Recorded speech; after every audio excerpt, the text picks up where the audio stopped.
All right, welcome back to part 2 of handling sales objections, right? If you didn't watch part 1, click somewhere on the video, little button here, or you can go in the description below as well, and you can watch it there. So like, comment, subscribe, let's get into this. So in the last video, we covered 3 sales objections. I'm gonna go over 3 more in this one. I might actually do a part 3 because there's actually a crap ton of sales objections that we can go over.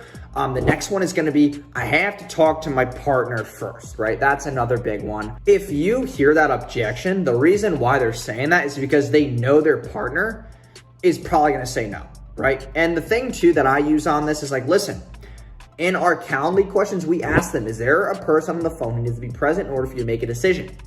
And we can use that as leverage on the call to the point where we're like, hey, listen, you told us in your questionnaire that you can take action today and there's no one else that's required to make a decision. So you lied to me?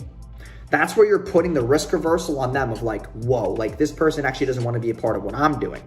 Because if they don't want to be a part of what I'm doing, now it's kind of as if the roles have reversed. Now you as the salesperson are leveraging and going after them.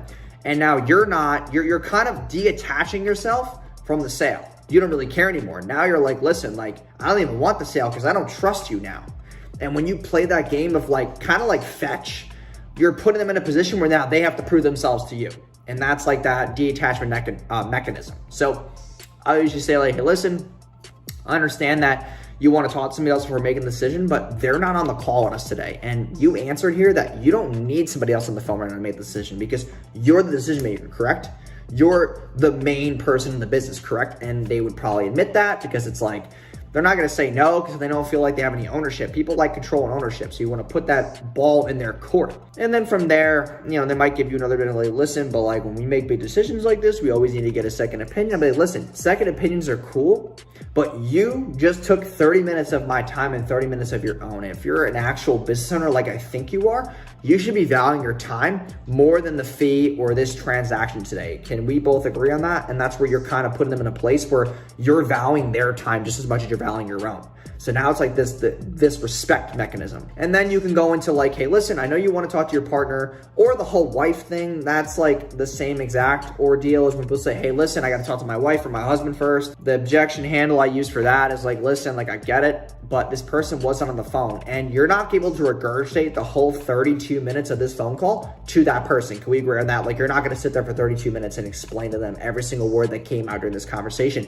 You don't have the recording of this phone call and you didn't do your due diligence to get them on the phone when you knew you should have if you were going to make a decision today, because from your questions you told me that you could, and that's kind of like that risk reversal, you know, mechanism that I talked about before. And then with the wife thing, I kind of just say, listen, like if you got to talk to your wife, is this a big decision that you're making right now? Like, is this bigger than you marrying your wife, right? And that's where you kind of like go into this analogy that I use where I basically say, listen, like you proposed to your wife. Did you have to ask her permission before doing so? And then they'll be like, well, no, because like, you know, that's not how it's supposed to be. I'm like, listen, that's not how it's supposed to be either. But you made that decision and she was pretty happy with that decision, correct?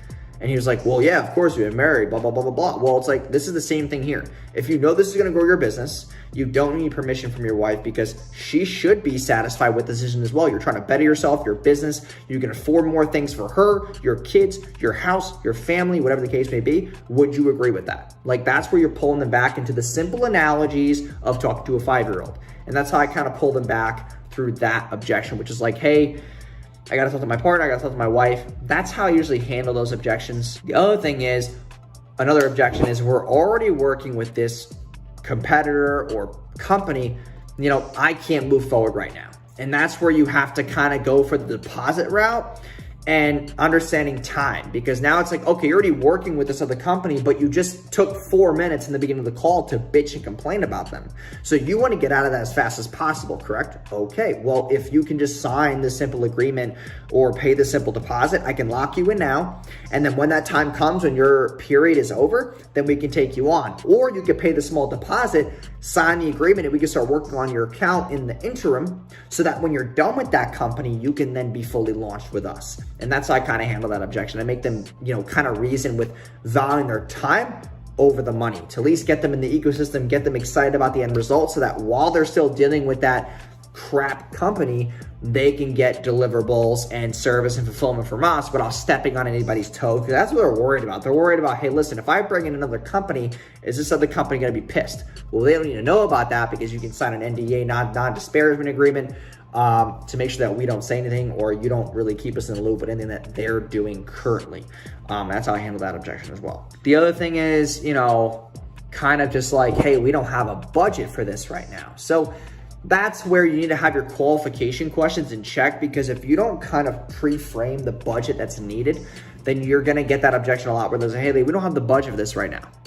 Well, listen, like, if you don't have the budget, you answered this question, right? And you always want to have the questions in your Calendly, questionnaire, type form, whatever. Make sure you're handling like price, time, prior obligations, where you're currently are in the business. Are you currently running ads? Are you currently doing X, Y, and Z? So you can use those things as leverage. Because if I put in my questionnaire like we do, are you able to invest, $2,000 or more, $1,500 or more in your business to ensure results monthly, right? If they answer that, then they can fit in the program, okay? Because that's the minimum requirement, to where when they're on the phone, they're saying, hey, I don't have the budget. Well, listen, you told us that you do.